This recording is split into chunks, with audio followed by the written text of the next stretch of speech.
जय राम जय जय राम, श्री राम जय जय राम, श्री राम जय जय राम। आज यशोदा उखल से बांध रही, 2 मिनट की चर्चा है। उखल से बांध, जब रस्सी से बांधने लगी तो 2 अंगुल रस्सी कम हो,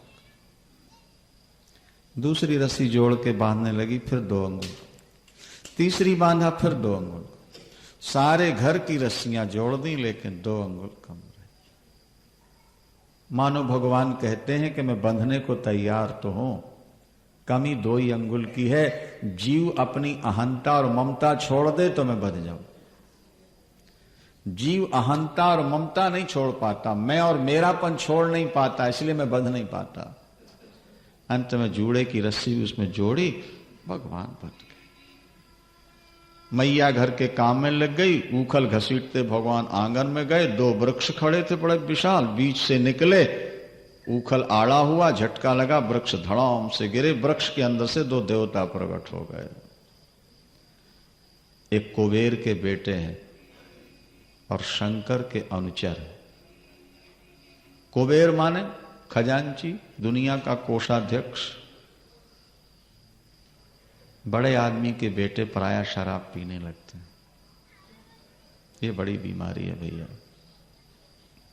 ये शंकर की पूजा करते हैं और बाद में शराब पी करके बिना वस्त्र यक्षिणियों के साथ गंगा जी में जल क्रीड़ा करते हैं, पाप करते हैं। यक्षिणियां बिना वस्त्र, ये भी बिना वस्त्र, शराब का नशा। देवर्षि नारद वहां से निकले, यक्षिणियों ने, देवियों ने तो कपड़े पहन लिए, इन्होंने कपड़े नहीं पहने, यूं खड़े रह गए, सिर झुका के प्रणाम भी नहीं किया। नारद जी ने श्राप दे दिया, जाओ वृक्ष बनो। जो भगवान के सामने और संतों के सामने न झुके उसको वृक्ष बनना पड़ता है। शास्त्र कहते हैं सीधे खड़े रहोगे, जाओ वृक्ष। अब तो चरणों में गिर के बहुत रोए। भगवान ने कहा धन का मद जिसे हो जाए, गरीबी ही उसका अंजन है, दवाई है। पैसा व्यक्ति को अकड़ा देता है और गरीबी झुका देती है। झुकना सीखो, अकड़ोगे संपत्ति चली जाएगी। अष्टो अंत में नारद जी ने आशीर्वाद दे दिया, वृक्ष तो बनोगे, पर भगवान कृष्ण का जब स्पर्श होगा तुम्हारी गरीबी है, तुम्हारा वृक्ष शरीर छूट जाए। इसलिए आज छूटा। दोनों प्रकट हुए, भगवान के चरणों में स्तुति की। बड़ा सुंदर ये श्लोक है, एक सुन लो। वाणी गुणानुकथने, वाणी गुणानुकथने, श्रवणौ कथायाम, और हस्तौ च कर्म सुमनस्तव पादयोर्न, स्मरत्याम शिरसि तव निवास जगत प्रणामे, दृष्टि शताम दर्शनेष्टु भवत्तनोराम। उन यक्षों ने, कुबेर के पुत्रों ने भगवान से स्तुति करते हुए कहा, प्रभु हमारी वाणी आपका गुण गाती रहे, हमारे कान आपकी कथा सुनते रहें, हमारा मन आपके चरणों में लगा रहे, हमारा मस्तक बड़ों के चरणों में झुके, हमारे पैर सत्संग और तीर्थों में दौड़ करके जाएं। हे दीन बंधु, अब हम कोई गलती न कर सकें, ये हमें आशीर्वाद दे दो। भगवान ने कहा तथास्तु। वो चले गए, देवता पुष्प वर्षा के बाजे बजाए, जय जयकार की। नंद बाबा ने आकर भगवान की रस्सी खोली, भगवान का नाम गोविंद पड़ा है, आज भी रस्सी का निशान है। जो व्यक्ति इस कथा को श्रद्धा से सुनते हैं, भगवान उनके भी प्रेम के बंधन में आ जाते हैं और अंत में उनको भी भगवान की प्राप्ति हो जाती है। यही कहकर विराम लेते हैं। शेष कथा कल आप श्रवण करेंगे। भगवान कृष्ण के द्वारा यमलार्जुन का उद्धार हुआ, दोनों वृक्ष धराशायी हुए। ग्वाल वालों ने जब ये कहा कि बाबा लाला ने दोनों वृक्ष गिराए और यहां से 2 देवता प्रकट हुए थे, तो बाबा को विश्वास नहीं हुआ इस बात पर कि मेरा छोटा सा कन्हैया इतने बड़े विशाल वृक्षों को कैसे गिरा सकता है। नंद बाबा और यशोदा के मन में भगवान के प्रति मधुर भाव था। एक माधुर्य लीला होती है, दूसरी ऐश्वर्य लीला होती है। ऐश्वर्य लीला उसको कहते हैं जहां प्रभु अपनी ईश्वरता दिखाते हैं, अपना ईश्वर पने का प्रभाव दिखाते हैं, उसको ऐश्वर्य लीला कहते हैं। और जहां भगवान बिल्कुल सामान्य मनुष्य की तरह लीला करते हैं, उसको माधुर्य लीला कहा करते हैं। नहीं तो माधुर्य लीला में लोगों को संशय हो जाता है। भगवान नंद बाबा के सामने, यशोदा मैया के सामने मधुर लीला करते हैं ताकि इनको ये विश्वास न होने पाए कि हमारा लाला भगवान। क्यों? अगर ये भगवान समझ लें तो आपत्ति क्या है? बोले फिर ये हमसे डरेंगे, हाथ जोड़ेंगे, फिर जैसे अभी डांटते हैं, डपटते हैं, प्यार करते हैं, वो भाव कम हो जाता। इसलिए दशरथ जी ने जब मनु के रूप में पहले तप किया और भगवान ने उनको दर्शन देकर कहा वर मांगो, तो मनु जी ने कहा कि आपकी तरह बेटा चाहिए। चाहो तुम ही समान सुत और प्रभुसन कवन दुराव। ठीक है, प्रभु ने दे दिया। इसके बाद मनु जी ने एक वरदान और मांगा। क्या? सुत विषयक ताव पद रति हो, सुत विषयक ताव पद रति हो, के मोहि बड़ मूढ़ कहे किनको। भले लोग मुझको मूर्ख समझते रहें, लेकिन मेरा मन आपके प्रति, आपके चरणों में लगा रहे, पर आप मुझे भगवान के रूप में कभी नहीं दिखना। आप मुझे सदा बेटे के रूप में दिखते रहे। ये मनु ने भगवान से वर मांग लिया। कौशल्या जी ने कहा था मुझे प्रेम के साथ विवेक भी दे देना।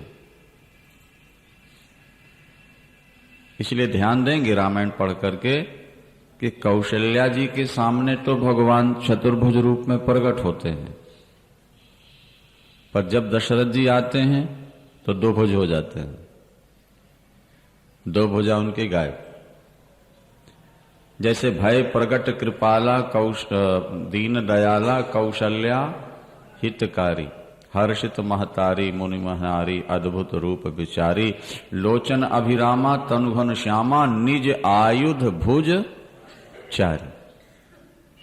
कौशल्या जी के सामने भगवान चतुर्भुज हैं, लेकिन दशरथ जी को चतुर्भुज रूप भगवान राम ने दिखाया, ऐसा मानस में रामायण में कहीं नहीं मिलेगा। क्योंकि दशरथ जी ने मनु के रूप में ये वर मांगा था कि आप हमारे पुत्र बनो और पुत्र जैसा ही व्यवहार करो। कौशल्या जी ने कहा था कि हमको प्रेम के साथ थोड़ा विवेक दे दो ताकि आपके ब्रह्म स्वरूप का ज्ञान भी बना रहे। और इसीलिए राम के वियोग में दशरथ जी समाप्त हो गए, पर कौशल्या जी समाप्त नहीं हो पाई, क्योंकि उनके अंदर प्रेम के साथ विवेक भी था। तो मधुर लीला जहां होती है वहां विवेक की जरूरत नहीं है, वहां तो केवल प्रेम की आवश्यकता होती है, अपनेपन की आवश्यकता होती है। महाराज श्री दशरथ यहां नंद बाबा और यशोदाम्बा, इनको भी भगवान अपना प्रभाव नहीं दिखाते ज्यादा। कभी कभी कुछ लीलाएं दिखा देते हैं, जैसे यशोदा मैया को मुख में ब्रह्मांड दिखा दिया, या उखल से बांधने लगी तो नहीं बंध पाए, सारी रस्सियां जोड़ दी फिर भी 2 अंगुल कमी रही। एक सुखिया मालिन आती थी, मालिनी फल बेचती थी, वो फल जैसे माली तुम्हारा फूल बेचता है, उसकी पत्नी फल बेचती है। जब वो गोकुल आई और उसने प्रभु को आंगन में खेलते हुए देखा, उसका हृदय आकर्षित हो गया। रामायण में लिखा है ना भाई, राम जी जब जनकपुर पहुंचे तो वहां सखियां आपस में बात करती हैं कि काहू सखी अस को तनुधारी और जो न मोह यह रूप निहारी। चित्रकूट प्रभु राम जाते हैं तो मनुष्यों की तो बात छोड़ दो, रामायण में लिखा है कि खाग मृग चले जाहि संग लागे। जो मृग घास चर रहे हैं, पक्षी जो डालों पर बैठे हैं, जब राम वहां से निकलते हैं तो वो मृग चारा चरना छोड़ के राम के पीछे पीछे पीछे, वो पक्षी भी साथ साथ उड़ते हुए राम के साथ जा रहे हैं। खाग मृग चले जाहि संग लागे, ऐसा लिखा हुआ है। ऐसा क्यों है? इसलिए कि परमात्मा सबकी आत्मा है, ये बात ध्यान दो। और अपनी आत्मा का, अपनी आत्मा से सबका प्यार होता है। एक बात थोड़ी सी कठिन कह दें, फिर सरल सुनाते हैं, ध्यान से सुनना। अच्छा, देखो, दुनिया में व्यक्ति को सबसे प्रिय अपनी आत्मा, सबसे ज्यादा प्रिय अपनी आत्मा। आप कहते हैं हमको नोट बहुत प्यारे लगते हैं, हम कहते हैं गलत है। नोटों से बेटा ज्यादा प्यारा है। आप दान भले न करो धनवानों को, पर बेटा बीमार हो जाए और डॉक्टर कहे 25,000 लगेगा, क्या बोलोगे? यही शब्द होगा कि 50 लग जाए डॉक्टर साहब, लेकिन हमारा बेटा ठीक होना चाहिए। बोलो वृंदावन श्रीमन नारायण नारायण नारायण श्रीमन।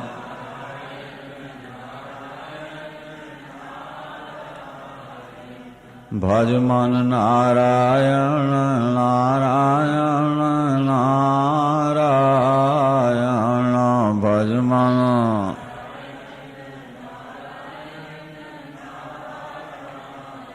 तो नोट ज्यादा प्रिय हुए या पुत्र ज्यादा प्रिय है? मुझे पुत्र प्रिय हो गया। नोट प्यारे तो हैं, लेकिन उससे ज्यादा प्यारा पुत्र है, पत्नी। अच्छा, पत्नी पुत्र प्यारे तो हैं, लेकिन उससे भी ज्यादा प्रिय अपना शरीर है। ये भी ध्यान देना। मकान में चारों तरफ से आग लग जाए, क्या पिता बाहर हो दुकान में, फोन जाए घर में आग लग गई, और आके देखे चारों तरफ से आग लगी। सड़क पर खड़ा खड़ा रोएगा, सिर पीटेगा, बेहोश होएगा, और ये कहेगा 1 लाख दूंगा, 2 लाख दूंगा, 5 लाख दूंगा, मेरे बेटे को बचा दो। दूसरों से कहेगा जाके निकाल लाओ, खुद नहीं जाएगा। तो बेटा ज्यादा प्यारा हुआ या शरीर? बोलो भाई।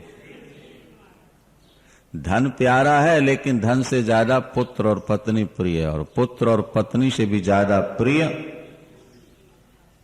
शरीर, और शरीर से भी ज्यादा प्रिय आत्मा,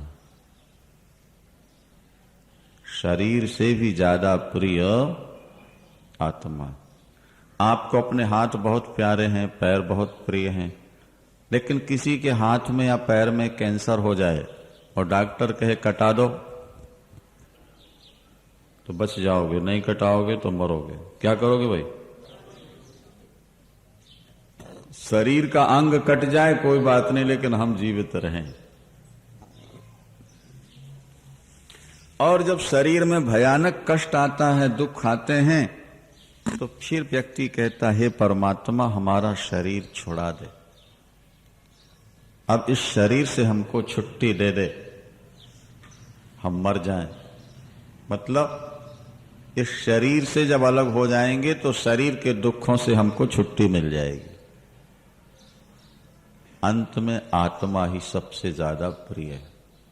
दूसरी बात और ध्यान से समझना, आपने जिससे जिससे प्यार किया है उससे प्यार घटता बढ़ता रहता है और कभी खत्म भी हो जाता है, लेकिन अपनी आत्मा से प्यार कभी घटा बढ़ा है, ये बताओ आप।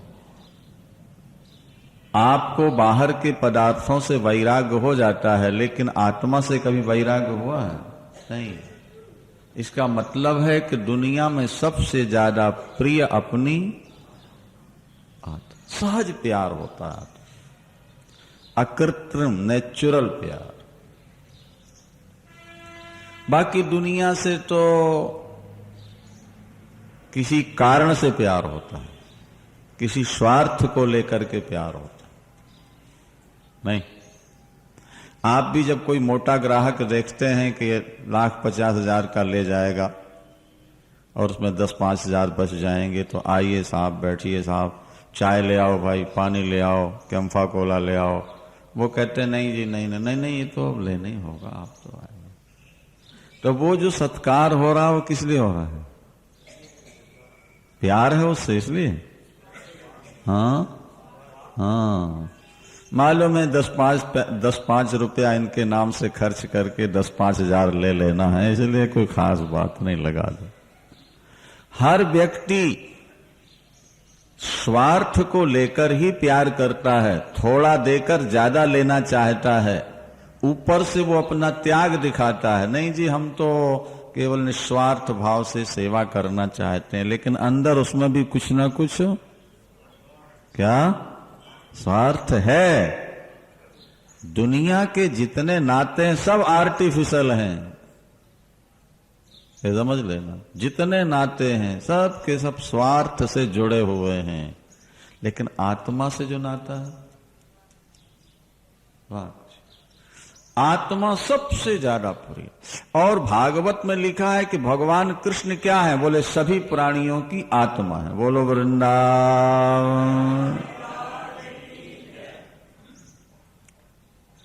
गोपियां गीत गाती हैं, यही कहती हैं, न खलु गोपिका नंदनो भवान अखिल देहि नाम अंतरात्म दृक्। आप तो समस्त प्राणियों की बुद्धि के दृष्टा हो, सबकी आत्मा ही हो। कृष्णम एनम अवेहितुम आत्मानम अखिलात्मनाम, अखिलात्मनाम प्राणिनाम कृष्णम आत्मानम विद्धि। आत्मा विद्धि, समस्त प्राणियों की आत्मा है भगवान। क्या समझे? देखो भाई, सभी नेत्रों के प्राण हैं सूर्य, सभी नेत्रों के प्राण सूर्य हैं, क्योंकि बिना प्रकाश के नेत्रों की कोई स्थिति नहीं, कोई महत्व नहीं। प्रकाश नहीं है तो नेत्र की कीमत क्या है, नेत्र का उपयोग क्या है, बताइए ना। तो जैसे एक ही वायु सबको प्राण जीवन दे रही है, एक ही सूर्य सबको प्रकाश दे रहे हैं, इसलिए नेत्र प्रकाश से बहुत प्यार करते हैं। इसी तरह से समस्त प्राणियों की आत्मा का केंद्र भगवान है। एतावता सभी आत्माओं का भगवान से सहज प्यार होता है। एक बड़ी सुंदर बात है, जरा बुद्धि लगाओ। वाल्मीकि रामायण में लिखा है कि दुनिया में ऐसा कोई व्यक्ति नहीं, 3 लोक में, जो राम से प्यार न करता हो। लोके नहीं सविद्येतो यो न राम मनुव्रता। महर्षि वाल्मीकि बोल गए और लिख गया रामायण में, पर संतों ने कहा महर्षि जी ये वचन आपका कट जाएगा। क्यों? आप लिखते हो कि दुनिया में कोई ऐसा जीव नहीं जो राम से प्यार न करता हो, लेकिन रावण तो प्यार नहीं करता, वो तो युद्ध के लिए तैयार खड़ा है, शत्रु मानता है। महर्षि ने बहुत बढ़िया व्याख्या की, क्योंकि वहां तो ऊपर से तार जुड़ा हुआ था ना उनका। किताब से पढ़ पढ़ा के रट के याद कर लो, वो चीज उतनी सफल नहीं होती जब तक अंदर का स्रोत न खुल जाए। डायरेक्ट संबंध जब तक उससे नहीं हो जाए ना ईश्वर से, तब तक विषय में आनंद नहीं आता, विषय परिमार्जित नहीं होता। महर्षि वाल्मीकि ने कहा कि जो ऊपर से शब्द आया मैंने लिख दिया, व्याख्या भी ऊपर ही वाला करेगा। ध्यान किया, व्याख्या आ गई सामने। उन्होंने कहा ठीक है, रावण राम को नहीं चाहता, लेकिन रावण आनंद चाहता है कि नहीं चाहता? बोलो, अमर जीवन चाहता है कि नहीं चाहता है? रावण ज्ञान चाहता है कि नहीं चाहता है? तो अमरता, ज्ञान और आनंद, ये तीन जिसके अंदर हो उसी को राम कहते हैं, उसी को सच्चिदानंद कहते हैं। रावण डायरेक्ट नहीं चाहता, इनडायरेक्ट तो चाह ही रहा है। रावण आनंद चाहता है नहीं, तो फिर राम को चाह रहा है कि नहीं चाह रहा? और ये सारा संसार यही तो भटका हुआ है। ये आनंद तो चाहता है, लेकिन आनंद मिलेगा कहां, वहां नहीं जा रहा, भटक गया। हर जीव का अंतिम प्रयास, अंतिम लक्ष्य, मुझे आनंद मिले, मुझे शांति मिले। पर शांति और आनंद मिलेगी कहां, ये खोजो। अगर तुम्हें कोई नास्तिक मिल जाएगा तो वो कहेगा सुरा सुंदरी में आनंद है, कामी मिल गया तो। लोभी मिल गया तो कहेगा नोटों में आनंद है, और मोही मिल जाए तो कहेगा परिवार में आनंद है, और कोई भक्त ज्ञानी मिल गया तो कह देगा भगवान में आनंद है। सही रास्ता संत और ग्रंथ ही बतला सकते हैं, बाकी सब गलत रास्ता बता रहे हैं। अच्छा, जो लोग कहते नोटों में आनंद है, उनसे पूछो कि आपके पास नोट है, आनंद मिला? पत्नी में आनंद है, पत्नी मिल गई, आनंद मिला? पति मिल गया, आनंद है? अखंड आनंद आपको? बेटे तो मिल गए, आनंद है? जो दुनिया में आनंद की बात करते हो आपसे, उनसे पूछो आपको कितना आनंद मिल रहा है। सीधा सीधा प्रश्न किया करो।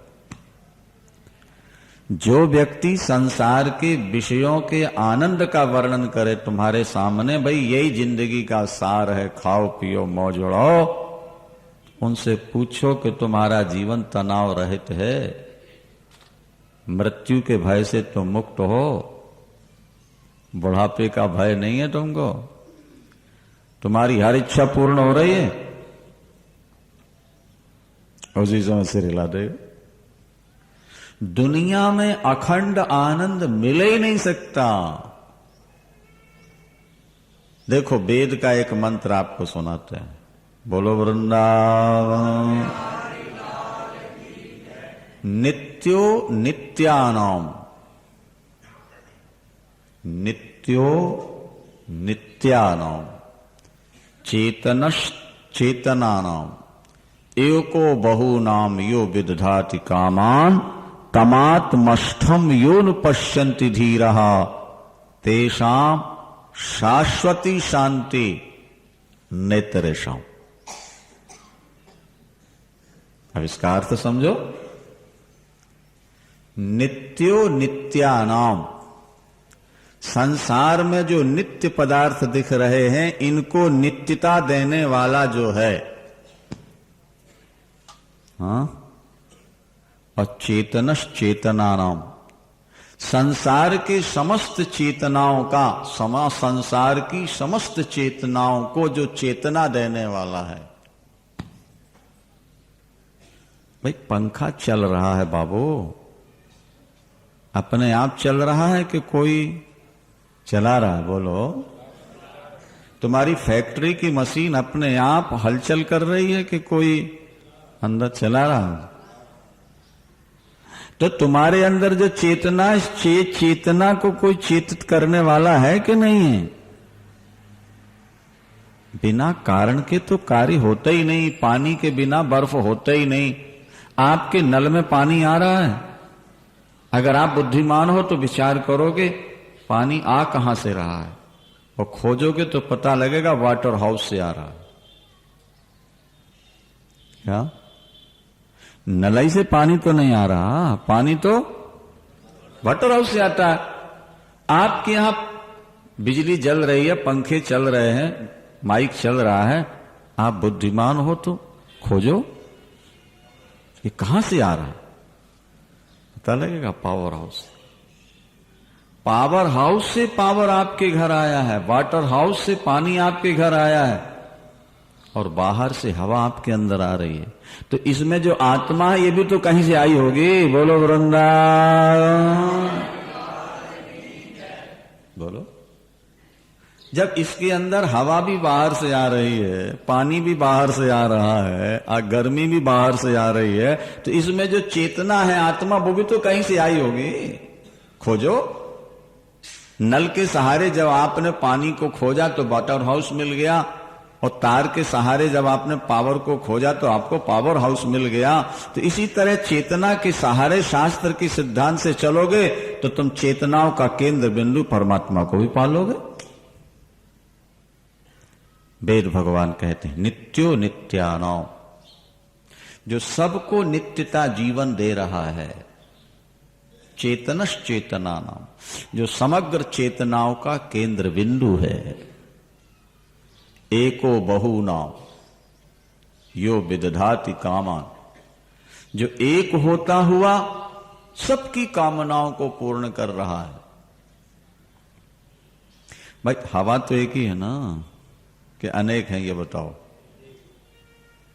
लेकिन श्वास के रूप में सबको प्राण दान वही दे रहा है। एक अनेकों को जीवन दान दे रहा है नहीं। जैसे एक ही वायु सबको जीवन दे रहा है, इसी तरह एक ही परमात्मा सबको जीवन दे रहा है, सबको चेतना दे रहा है, सबको आनंद दे रहा है।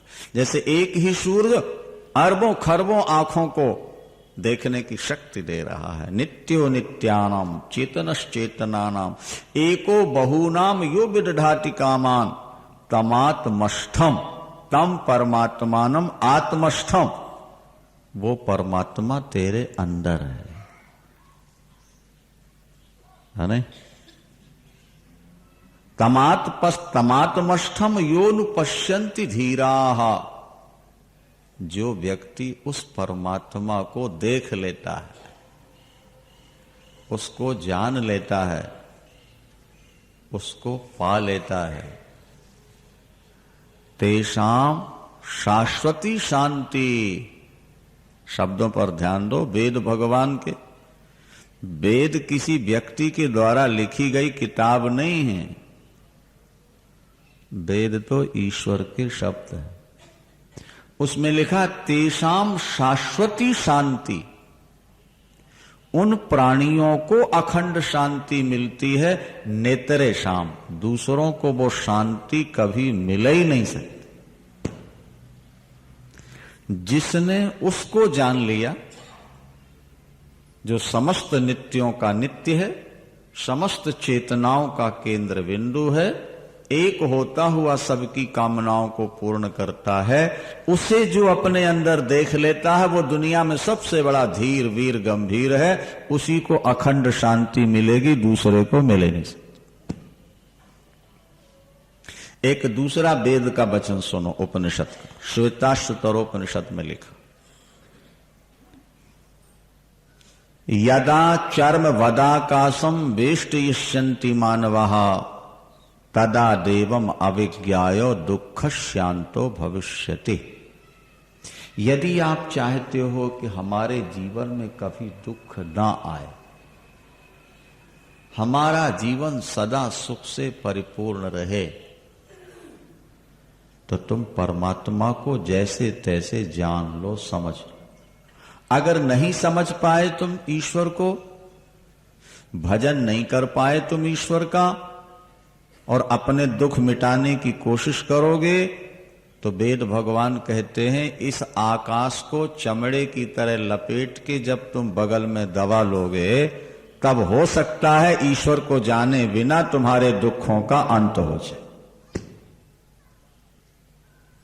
बोलो, क्या आकाश को चमड़े की तरह लपेटा जा सकता है? निराकार आकाश को, अजम्बो। जब आकाश को चमड़े की तरह लपेट के, मृग चर्म को नहीं लपेट लेते, लपेट के तुम बगल में दबा लो, तब हो सकता है कि ईश्वर को जाने बिना तुम्हारे दुखों का अंत होगा। तुलसीदास जी कहते हैं, हो सकता है पानी के मथने से घी निकल आए और रेत को मशीन में डाल करके तेल निकाल लिया जाए, लेकिन ईश्वर के बिना तुम्हें शांति सुख मिल जाए, ये कल्पना ही नहीं कर। बारी मथे बरु हो या घृत और सिकता ते बरु तेल, बिनु हरि भजन न भव तरियो, यह सिद्धांत अपेल। सुप्रीम कोर्ट के बाद आगे कहीं अपील नहीं होती ना, तो तुलसीदास जी कहते हैं सुप्रीम कोर्ट का फैसला है। पानी को मथने से हो सकता है घी निकाला है, और रेत को पेरने से हो सकता तेल निकाला है, लेकिन ईश्वर को जाने बिना न शांति मिलेगी, न सुख मिलेगा, न भवसागर से बेड़ा पार होगा तुम्हारा। मजे की बात यह है कि लोग सुन तो लेते हैं, वो मानते नहीं। ऐसा क्यों? कहा जाएगा कि इनकी बुद्धि कमजोर है, इनका हृदय पाप से सना हुआ है। अच्छा जी, हमारी बुद्धि कमजोर हो तो हम MA, AA, PhD कैसे कर लेते? तो फिर शास्त्र कहते हैं बुद्धि 2 प्रकार की होती। बोलो वृंदावन। शास्त्र बुद्धि 2 प्रकार की। एक बुद्धि होती है संसार को पकड़ने वाली, और दूसरी बुद्धि होती है परमात्मा की ओर चलने वाली। अगर तुमने MA, AA, PhD, DLED, DPhil कुछ किया है तो ये बुद्धि संसारी है। उदाहरण के तौर पर बात समझो ना भैया मेरे, मैग्नेट है ना, मैग्नेट, हाँ, चुंबक, हीरा सामने रख दो उसके, खींचेगा? सोना, चांदी और लोहा रख दो तो कीमती क्या है, हीरा के लोहा? हाँ, तो फिर हीरे को क्यों नहीं खींचता हो? अरे मैग्नेट बना ही लोहे से है तो लोहे को खींचेगा, हीरे से बनता तो हीरे को खींचता। तो जिसकी बुद्धि पाप से बनी हुई है वो तो पाप को ही अपनी ओर खींचेगी, संसार को ही खींचेगी। वो भगवान भले कीमती है, उसको कभी पकड़ नहीं सकती है। क्या? वो संसार में बहुत चलेगी बुद्धि तुम्हारी, दाव पेंच लगाने के लिए। कैसा खाता बना लें कि सरकार को बुद्धू बना के अपना जमा कर लें, बुद्धि चलेगी। किस ढंग से बात की जाए ग्राहक चक्कर में फंस जाए। एक सुनार थे, सुनार 3 भाई थे, 4 नहीं, तो खूब ऐसे चंदन लगा लें माथे में और खूब ऐसी माला डाल लें और हाथ में भी माला पकड़ ऐसे कपड़े पहन के दुकान पर बैठ जाए। 4 भाई थे। जब कोई ग्राहक आता है तो पहला भाई प्रश्न करता है, कृष्ण, हे कृष्ण। ये कोड वर्ड थे उनके। हे कृष्ण कहने का मतलब कि ये कैसा है,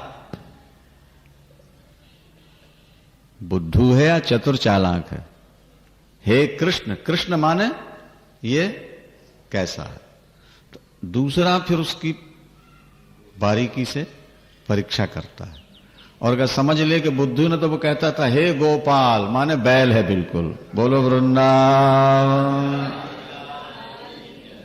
एक कहता है हे कृष्ण, ये कैसा है, कोड वर्ड है ना। और दूसरे ने कहा गोपाल, जय गोपाल, ये तो बैल है। तीसरे ने कहा हार हार, शंकर का ना हार हार, जो कुछ है।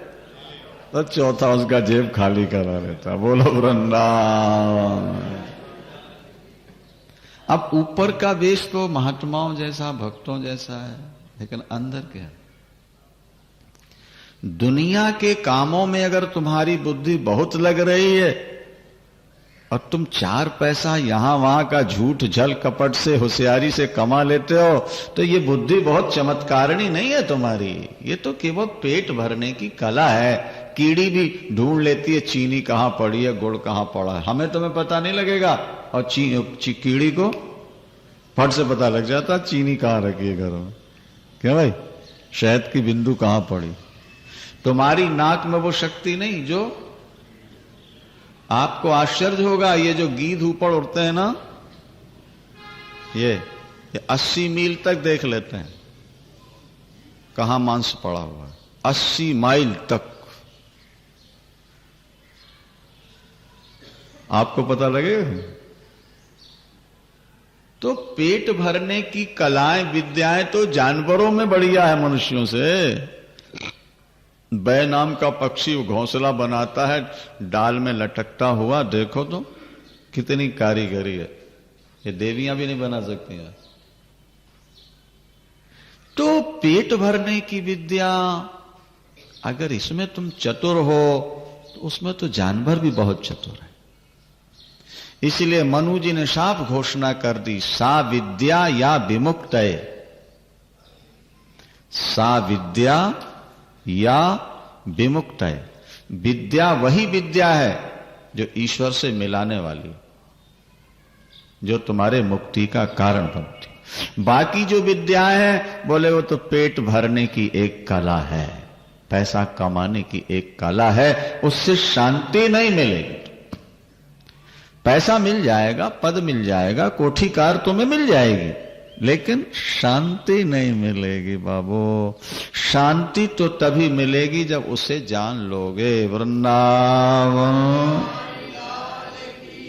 श्री कृष्ण गोविंद हरे मुरारे, हे नाथ नारायण। श्री कृष्ण गोविंद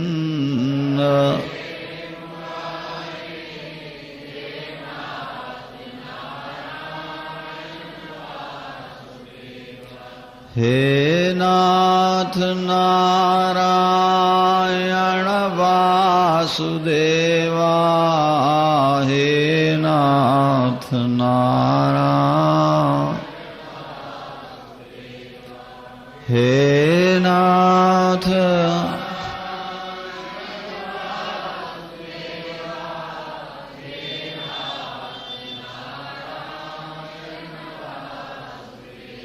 श्री कृष्ण गोविंद हरे मुरारे, हे नाथ श्री कृष्ण गोविंद।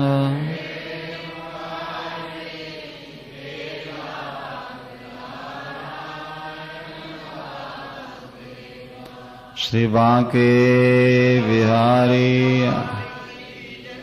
सबसे प्रिय आत्मा भगवान हमारी आत्मा ही है।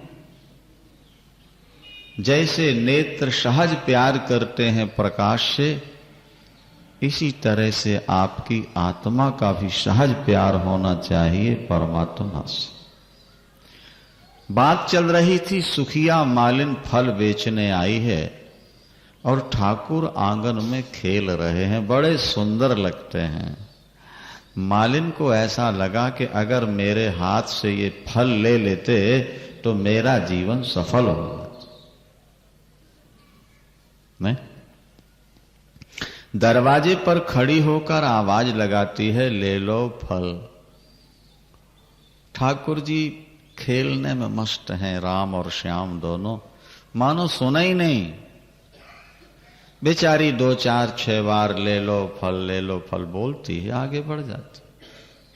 लेकिन उसके दिल में एक लालसा, एक भाव बन गया, कभी ये मेरे हाथ से फल ले लें, मेरा जीवन सफल हो जाए। देखो भैया, कर्म फल, ध्यान देना नहीं, हम लोग कर्म फल स्वयं खा रहे हैं, इसलिए रो रहे हैं। अगर अपने कर्म फल ठाकुर को दे दें तो सदा हंसते रहें। ऋग्वेद का एक मंत्र है, द्वा सुपर्णा सयुजौ सखायौ समान वृक्षम परिशस्व जाते। एक वृक्ष की खोहट में 2 पक्षी बैठे हैं, दोनों का रंग रूप एक है, दोनों में मित्र भाव है। एक वृक्ष के फल खा के रो रहा है और दूसरा बिना खाए देखता हुआ हंस रहा है। क्या समझे आप? जो खाता है वो रोता और जो नहीं खाता वो हंस रहा। चाहिए तो ये कि जो खा ले पेट भर जाए वो हंसे, जो न खाए वो भूखा मरे। लेकिन ऋग्वेद कहता है नहीं, जो खाता है वो रोता है और जो नहीं खाता देख रहा है खुश हो रहा है। उसका संकेत ये है कि ये शरीर ही वृक्ष है, इसके खोहट में माने इसके हृदय में 2 पक्षी हैं, आत्मा और परमात्मा। आत्मा जीव इस शरीर के कर्मों का फल भोगता है, खाता है, चाहता है, इसलिए रो रहा है।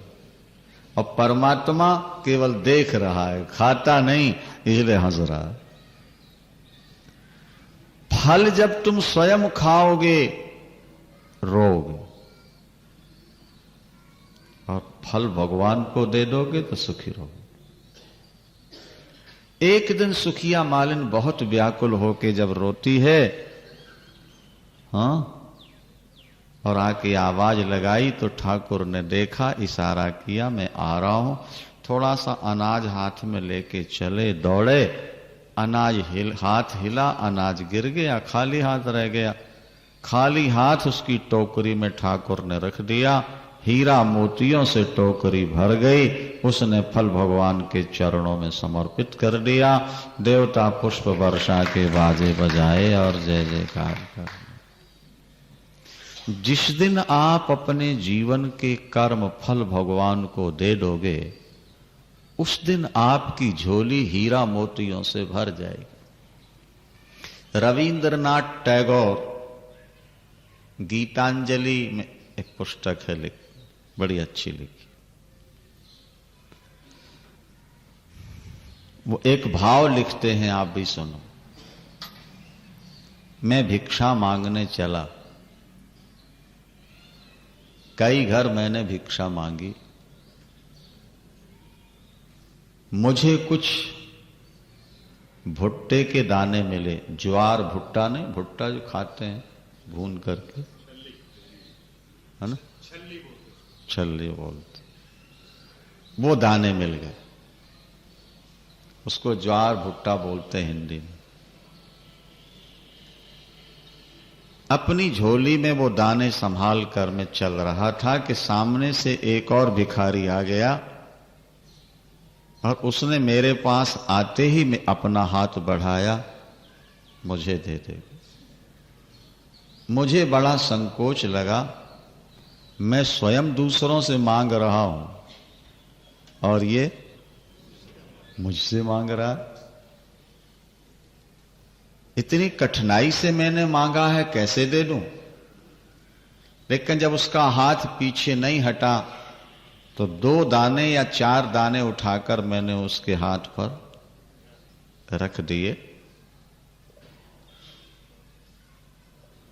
पर जब मैं अपने घर पहुंचा और झोली मैंने खोली तो 4 मोती या हीरे मेरी झोली में पड़े हुए थे। तब मुझे ध्यान आया, अरे मुझसे बहुत बड़ी गलती हो गई, मैंने जितने दाने उसके हाथ में रखे उतने मोती मेरी झोली में आ गए। अगर मैं सारे दाने उसको दे देता, मेरी झोली हीरा मोतियों से भर जाती। ये मेरी गलती। हम भी जिंदगी में जब कमाते हैं नहीं, और कोई मांगने आता है तो दिल कहता है कि खून पसीने की कमाई हम क्यों दे दें, नहीं। पर संकोच में जब हम कभी थोड़ा बहुत दे देते हैं तो हमारा दिया हुआ हीरा मोती बनकर विपत्ति में हमारी रक्षा करता है। तब हमें होश आती है कि अगर हमने बहुत कुछ किया होता तो आज हम बहुत ज्यादा सुखी होते। व्यक्ति अपने कर्मों का फल ईश्वर को देना नहीं चाहता, और जिसने अपने कर्म फल ईश्वर को दे दिए वो सदा के लिए सुखिया मालिन ने अपनी टोकरी के फल दिए और ठाकुर ने हाथ रख दिया और मोतियों से भर गए, हमेशा के लिए सुखी हो गई। फल बेचने का झंझट ही खत्म हो गया। प्रभु जो चाहे वो हो सकता है। बाबा गाय दोह रहे थे, है ना, गाय का दूध निकाल रहे थे। भगवान भी एक छोटी सी गड़वी लेकर पहुंच गए। बाबा मैं भी दूध चोऊंगा, बाबा मैं भी दूध लगाऊंगा। अरे लाला तू तो अभी छोटा है बेटा, जब तू बड़ा हो जाएगा ना तब फिर गाय चोएगा। जा जा अभी मैया के पास चला। भगवान उदास हो गए। बाबा हमको गाय नहीं चोने देते। बाबा कहते हैं गाय बड़ी है, तू बड़ा होगा तब दो लेना। चलो बाबा बड़े हैं, बड़ी गाय दो रहे हैं, मैं छोटा हूं, छोटी गाय दो लेता हूं। उसी गाय की बछड़ी खड़ी थी बगल में जो दूध पीती थी। भगवान ने उसके थन में हाथ लगाया और महाराज आश्चर्य, उसमें दूध आ गया और उन्होंने दूध निकाला, गड़वी भर ली अपनी और मुंह लगा के थन में पी लिया और बोले बाबा देखो जरा मेरी गाय कितना दूध दे रही है। और बाबा देख के तो आश्चर्य में रह गए। ग्वाल वालों को बुला के कहते हैं भैया देखो तो जरा, अरे ये बछड़ी से दूध निकल रहा है। किसी ने कहा बाबा तेरा लाला तो भगवान है। नंद बाबा नहीं भैया, हम सामान्य व्यक्ति, हमको इतना बड़ा लाभ कहाँ मिल सकता है। बाबा कोई सिद्धि होगी तेरे बेटे में, किसी की कृपा हो गई। बोले हाँ ये हो सकता है। बोलो वृंदावन। भगवान है ये नहीं मान पाते। और प्रभु ये बताना चाहते हैं मैं चाहूं तो आपको कोई कमी आपके पास नहीं रहेगी। मेरी चाह तब होती है जब तुम निष्कपट भाव से मेरा भजन करो। मन क्रम बचन छाण चतुराई, मन क्रम बचन छाण चतुराई, के भजत कृपा करी है रघुराई। मनसा वाचा कर्मणा कपट त्याग के भजन कर लो, ईश्वर की कृपा बरस जाएगी आपको। आपका ये जीवन भी सुखी होगा और आगे का भी। देखो दुनिया में 4 प्रकार के जीव हैं। क्या?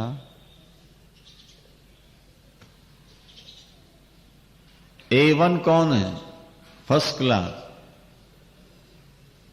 जो यहां सुखी और मरने के बाद वहां भी सुखी।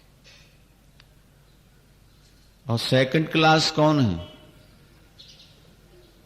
जो यहां दुखी लेकिन भजन कर रहे हैं, मरने के बाद वहां। और थर्ड क्लास कौन है? जो यहां सुखी सुरा सुंदरी में दिन काट रहे हैं लेकिन मर के नरकों में सड़ते रहते। वो थर्ड। और फोर्थ, चौथी क्लास के कौन है? जो यहां दुखी और मर के वहां दुखी। पहले पाप किया आज रो रहे हैं, दुखी हैं, और आज फिर पाप कर रहे हैं, आज रोएंगे।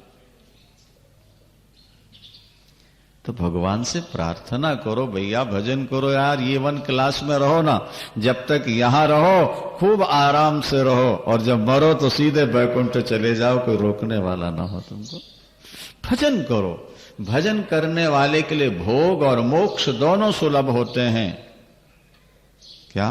भोगश्च मोक्षश्च करष्ठ एव। जो भगवान की उपासना करते हैं उनको भोग और मोक्ष दोनों सुलभ रहा करते हैं। इसलिए परमात्मा का चिंतन भजन करते रहो, यही संकेत। आगे प्रभु की लीलाओं पर ध्यान दो। एक दिन भगवान बछड़े चराने जाते हैं, पहले भी हम सुना चुके हैं आपको, थोड़ा विस्तार से उसे सुना दें। ग्वाल वालों के साथ भगवान खेल खेलते हैं, कभी हंस बन के हंस की चाल चलते हैं, कभी मोर की तरह नाचते हैं, कभी बंदर की तरह डालों में छलांग मारते हैं, कभी मेंढक की तरह उछलते हैं, और देवता बादलों में छुप छुप करके ये लीला देखकर पुष्प बरसाकर बाजे बजाते हैं और जय जयकार। खेलते खेलते भगवान थोड़ा पीछे रह गए और ग्वाल वाल अपने बछड़ों को लेकर के आगे बढ़ गए।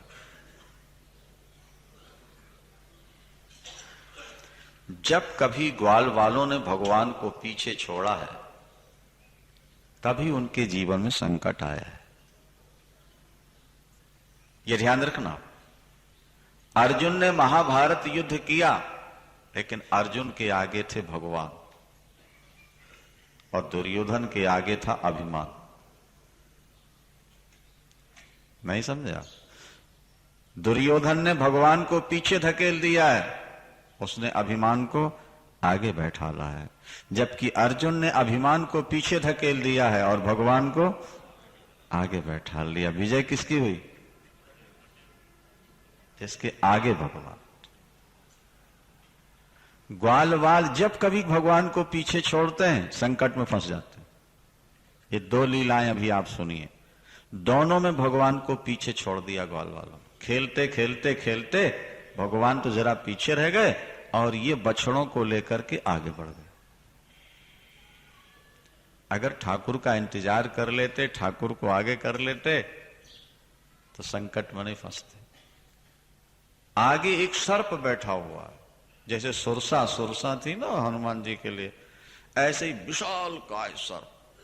वो ऐसा लगता था जैसे एक पहाड़, और उसने मुंह खोल रखा था तो लगता था कि जैसे ये पहाड़ के अंदर गुफा है, कोई कंदरा पार जाने की। ग्वाल वालों ने अपने सारे बछड़े उसी में प्रवेश करा दी, उस पार जाने।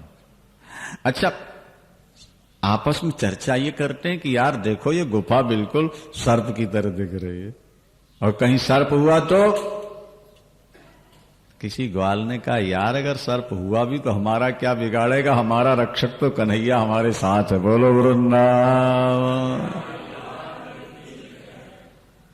प्रवेश कर गए और उसकी जो एकदम जहरीली हवा वायु निकली, उससे सारे बछड़े और ग्वाल वाल समाप्त। जब समाप्त होने लगे तो माता पिता की याद नहीं आई उनको, भाई बंधुओं की याद नहीं आई, भगवान की याद आई।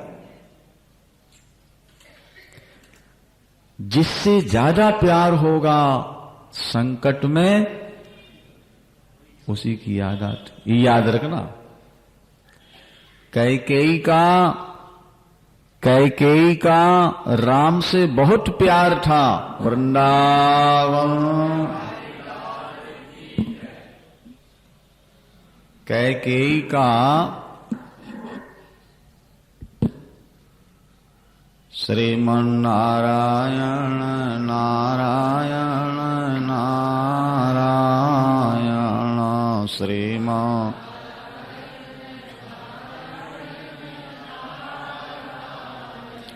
कैकेयी का राम से बहुत प्यार था।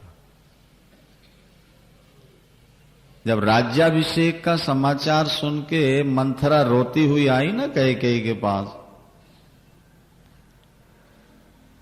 तो कैकेयी अम्बा को ऐसा लगा कि परिवार में कोई संकट आ गया। तब तो ये रो रही है, एकदम घबरा गई कैकेयी जी। और कुशल समाचार जब पूछने लगी तो सबसे पहले किसकी कुशलता पूछी उन्होंने, मालूम है नहीं? सबसे पहले राम का नाम लिया। सभय रानी कहा सिकिनो और कुशल राम महिपाल, लखन भरत रिपु धवन सुनी, भाकुबरी उरसाल। अरे मंथरा तू रो रही है, परिवार पर कोई संकट तो नहीं आ गया? मेरा राम तो ठीक है, महाराज दशरथ ठीक है ना, लखन भरत तो कुशल है। भरत का नाम चौथे नंबर, पहले नाम किसका लिया? राम। जो ज्यादा प्यारा होता है संकट काल में उसी का स्मरण होता है। इसीलिए सबसे बड़ा संकट है जब यमराज के दूत आते हैं जिंदगी में, उस समय उसी की याद आएगी जिसका जिंदगी में ज्यादा प्यार होगा। बस संसार की याद आ गई तो 0/0 है, और भगवान की याद आ गई तो 100%। इतना प्यार करो ईश्वर से कि मृत्यु के समय भगवान की ही याद आए। ग्वाल वालों को माता पिता भाई बंधु नहीं आए यार, बल्कि बोले अरे कन्हैया हमें बचा ले भैया, कन्हैया बचा ले। वाह महाराज, भगवान दौड़े एकदम वहां से, और अभी उसने मुंह बंद नहीं किया था। उसने सोचा मेरी बहन पूतना को मारने वाला, मेरे भाई बकासुर को मारने वाला तो बाहर ही खड़ा हुआ है, जब वो आ जाए तो मुंह बंद करो। भगवान सर से जाके मुंह में प्रवेश कर, और दुनिया को यह बता दिया कि अगर मौत के मुख में भी जाना पड़ेगा तो जाऊंगा, अपने भक्तों को बचाऊंगा। वृंदावन सर्प मौत है महाराज, मृत्यु के मुख से भी निकाल के लाऊंगा तुमको, तुम एक बार मेरी शरण में। तो जयद्रथ को मारने का जब अर्जुन ने संकल्प कर लिया, कल सूर्यास्त से पहले अगर मैंने अर्जुन को, जयद्रथ को नहीं मार दिया तो आग में जल के मर जाऊंगा। भगवान ने कहा पार्थ, जयद्रथ के पिता ने वरदान मांगा है, जिसके हाथ से मेरे बेटे का सिर जमीन में गिरे उसके सिर के 100 टुकड़े हो जाएं। अब अगर तुमने जयद्रथ को मारा तो तुम्हारे सिर के 100 टुकड़े हो, और चूंकि प्रतिज्ञा कर चुके हो अगर नहीं मार पाओगे तो खुद मरो। बोलो अब इस मौत के मुख से तुम्हें कौन बचाएगा? अर्जुन ने मुस्कुरा के कहा वंशी वाला बचाएगा, जिसके हाथ में बागडोर थमा दी है वो बचाए। ये चिंता अर्जुन को नहीं कि अर्जुन के प्राण कैसे बचेंगे, ये चिंता तो उनको है जिन्होंने मेरे घोड़ों की लगाम पकड़ी हुई। अब बड़ी लंबी कथा है ये, अब समय नहीं है व्याख्या का। जब चले हैं प्रातःकाल अर्जुन को लेके भगवान जयद्रथ को मारने के लिए, 7 अक्षौणी सेना के पीछे छुपाया हुआ था जयद्रथ, 7 अक्षौणी सेना के पीछे, और एक दिन में 7 अक्षौणी सेना को मारना नामुमकिन, असंभव। भाई 18 दिन में 11 अक्षौणी सेना मार पाए हैं ना ये, तो एक दिन में 7 कैसे मारेंगे? अच्छा, और मान लो मार के उसको मार दें तो भी मरना पड़ेगा ना, और नहीं मारते तो मरना पड़ेगा। जब जयद्रथ को मारने के लिए चले तो देखो बड़ी सुंदर बात है, धर्मराज युधिष्ठिर की आंखों में आंसू आ गए विदा करते थे युद्ध। तो भगवान ने कहा धर्मराज जी आज आंखों में आंसू कैसे आपके? बोले प्रभु अगर आज अर्जुन वापस लौट आए शाम को तो मैं यही मानूंगा कि आपने मौत के मुख से अर्जुन को निकाल लिया, क्योंकि दोनों ओर मृत्यु है। मैं चाहता यही हूं कि शाम को मैं इसी तरह लौट के आते देख लूं जैसे आपको ले जाते हुए देख रहा हूं, अर्जुन को ले जाते जैसे देख रहा हूं। शाम को दोनों लौट के आ जाएं, यही मैं चाहता हूं। भगवान ने कहा, धर्मराज जी, आपका तो अर्जुन से एक नाता है, मेरे तो अर्जुन से 4 नाते हैं, 4। मासान्युत्कृत दास्यामी फाल्गुनार्थे महीपते। अगर जरूरत पड़ गई तो शरीर के टुकड़े टुकड़े करके दे दूंगा, लेकिन अर्जुन का बाल बांका नहीं होने दूंगा। जब तक कृष्ण है तब तक अर्जुन।